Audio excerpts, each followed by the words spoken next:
Hello, thought we would record another message from 1 Corinthians. This morning's lesson, continuing in the series, will pick up in 1 Corinthians chapter 4, reading verses 3 through 5. 1 Corinthians chapter 4, reading verses 3 through 5, where Paul writes, "But with me it is a very small thing that I should be judged by you or by a human court. In fact, I do not even judge myself, for I know of nothing against myself, yet I am not justified by this, but he who judges me is the Lord. Therefore, judge nothing before the time, until the Lord comes, who will bring to light the hidden things of darkness and reveal the counsels of the hearts. Then each one's praise will come from God." Among many of the problems that were going on in the Corinthian church was the problem of division, sectarianism. The people there had their favorite preachers. They had preacheritis. Their personality cults had developed in that congregation. And in dealing with this problem, Paul rebuked the spiritual immaturity involved in that division. He revealed how a preacher ought to be viewed, and we talked about that in the last lesson. They ought to be viewed as servants of Christ. And here in this text, in verses 1 Corinthians chapter 4, verses 3 through 5, Paul remarked that concerning his own soul, he was mostly interested in what the Lord thought of him, rather than what others might think. So in verses 3 through 5, we are introduced to three different sources of judgment, or three tribunals, if you will. We see the court of judgment by men. We also see the court of judgment by our own conscience. And finally, we see the court of judgment by Christ. Now, I am no expert in matters of civil government. I've just never been interested in civil government or politics too much. I mean, it can be interesting, but it's just not something that I've followed. But in our federal court system, that is, not our state court, but in our federal court system, we have three levels. We have the local federal court, the district court is what I'm talking about. I'm not talking about, I'm not talking about state courts. I'm talking about the local federal court, the district courts, the trial courts. And apparently there are 94 of those. The second level is the Federal District Court of Appeal, what's called circuit courts, which are the first level of appeal. And there are 13 of those. And the third level of our federal court system is the Federal Supreme Court of the United States. And that is the final court of appeal in the federal system. And there's only one of those. And, the federal court system, its judgment is more final than any of the others. And these three tribunals of our text in 1 Corinthians 4, verses 3 through 5, they function similarly. They're not all of equal authority. The lowest tribunal is the court of judgment by men. Hear Paul's view of this tribunal. In verse 3, 1 Corinthians 4, verse 3, the first part of the verse, he says, "It is a very small thing that I should be judged by you or a human court." Note that he says it's a very small thing. He didn't say that it was nothing. Paul was often concerned about what other people thought about some things. For instance, he was concerned about what a weak brother, what a weak fellow Christian might think. And he was concerned about what non-Christians thought on some things as well. But what people thought of Paul personally, to him, that was a very small thing. He wasn't worried about people being impressed by his accomplishments or his status in life. He was willing to look like a fool for Christ. And he just wasn't all that concerned about what people thought about him personally. That much. It was a small thing. But he did care about some things. The reason for Paul's view, why did he think this? He knew how fallible the opinions of others could be. For example, the world and worldly Christians, they love false teachers. They love them. They love these ear-tickling, smooth-talking, false teachers. Now, in contrast, the world and worldly Christians, they hate those Christians who are not of the world. And so Paul knew that the criteria that people use a lot of times in judging is simply wrong. That is, many times people look at the outward appearance. And Paul had to deal with this problem during his ministry.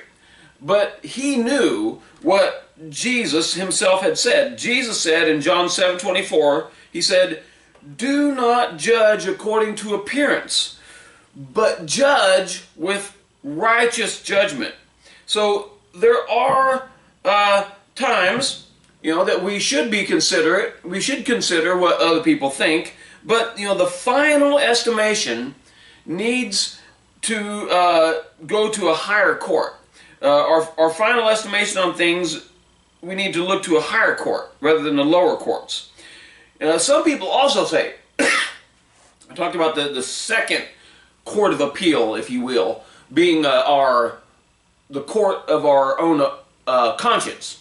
And some people say that. They say, well, let your conscience be your guide. But let's examine this second level of judgment, the second tribunal of judgment. The court of judgment by one's own conscience. Concerning Paul's view of this tribunal, he said in the second half of verse 3, he said, "In fact, I do not even judge myself." Now, Paul definitely here, he is not discounting the need to examine oneself. He did it and he advised people to do it. We are to examine ourselves at the Lord's Supper. We should periodically examine ourselves concerning our own salvation. The Apostle Paul repeatedly stressed the importance of a good conscience. But concerning the matter at hand, that is the result of the division being preacheritis, concerning the matter of evaluating preachers, Paul refused to depend upon this tribunal, that is, of following one's own conscience. And the reason for Paul's view on this is that, again, he knew how fallible a person's conscience or self-estimation can be. Now, Paul had always served God with a good conscience, even when he was killing Christians. Before he had his name changed to Paul. When he was Saul, that's what he was coming against Christians, killing them. So when misinformed, when our conscience is misinformed, we can have a clear conscience and still be dead wrong. Paul acknowledged this possibility. In verse 4, 1 Corinthians chapter 4, verse 4, the first part of the verse, Paul says, "I know nothing against myself, yet I am not justified by this." So while Paul's conscience, as a Christian, as an apostle, while his conscience was clear, he knew that this alone did not make him right. He knew that there remained a final and an infallible judgment seat or tribunal. and that is the court of judgment by Jesus Christ. Paul's view of this tribunal is seen in that he knew that, as he said in the second half of verse 4, he knew that he who judges me is the Lord. And, that this statement refers to the judgment seat of Christ is evident from verse 5. In 1 Corinthians chapter 4, verse 5, Paul wrote, "Therefore judge nothing before the time until the Lord comes, who will both bring to light the hidden things of darkness and reveal the counsels of the hearts. Then each one's praise will come from God." So Christ will judge people at his coming. In 2 Corinthians 5 verse 10, Paul wrote, "For we must all appear before the judgment seat of Christ, that each one may receive the things done in the body according to what he has done, whether good or bad."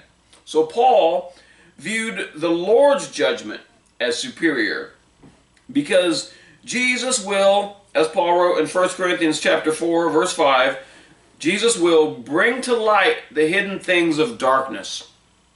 That is, things that even a clear conscience might miss. And Jesus will, as it says in verse 5, reveal the counsels of the heart. In other words, he will reveal the things that we know, but the things that are hidden to others, are secrets. So Paul had this tribunal court, this final tribunal. He had this court in mind. First and foremost, he knew that with this tribunal, with the judgment seat of Christ, there was no court of appeal. That was it. When you're standing before Christ, you won't be able to say, my friend told me this, or my preacher told me this, or I thought, or I feel. No, we have Jesus' words in the Bible, so we better listen to them. And the reason for Paul's view on this is that he knew that the judgment seat of Christ was certain. God provided proof of this through the resurrection of Jesus Christ. That Jesus rose from the dead is a documented fact. And Paul wrote often of this judgment that was coming, that he knew was coming. Paul was absolutely convinced that Jesus was the authority and that God had proved that. And he changed as a result of this, and he was willing to endure persecution and ridicule and poverty and suffering throughout his life because he was convinced of this judgment that was coming. And he knew that the judgment seat of Christ was superior to all other judgments. He knew that the Lord even exercises temporal judgment. If you read Revelation chapters 2 and 3, you'll see the Lord giving judgment on churches. And so judgment does happen now, even though there is a final judgment that's yet to come. And he knew that the Lord would judge the secrets of men, the secrets that we have that no one else knows about besides us. Those things are going to be judged. Now, in conclusion, we've considered three sources of judgment, three tribunals. The court of judgment by other people, the court of judgment by our own conscience, and the court of judgment by Christ. To what tribunal are we appealing for the hope of our salvation? That's the question. Are we depending on other people's opinions? What a smooth-talking, smiley preacher said. Are we depending on him? Are we trusting in our own feelings, in our own opinions? I think, I feel, that kind of stuff. Or are we hoping in the very words of Jesus? Are we building our lives upon the rock of Jesus Christ, putting into practice the things that he has said? When he said, when he spoke about in the Sermon on the Mount about these sayings of mine? Are we trusting in those words, the things that Jesus said? Because he is the one who's going to judge us. We're going to be judged by his words. As I've said many times, that's what the Bible teaches. So I think we've seen that there's only really one tribunal that we should be concerned about, that we should look for, that we should look to for the final answers to such questions, and that is the judgment seat of Christ. As Paul wrote in 2 Corinthians chapter 5, verse 9, he said this, "Therefore we make it our aim, whether present or absent, to be well-pleasing to him," to be well-pleasing to Christ, with whom, to the Father and the Holy Spirit, be glory, power, and honor, both now and forever. Amen.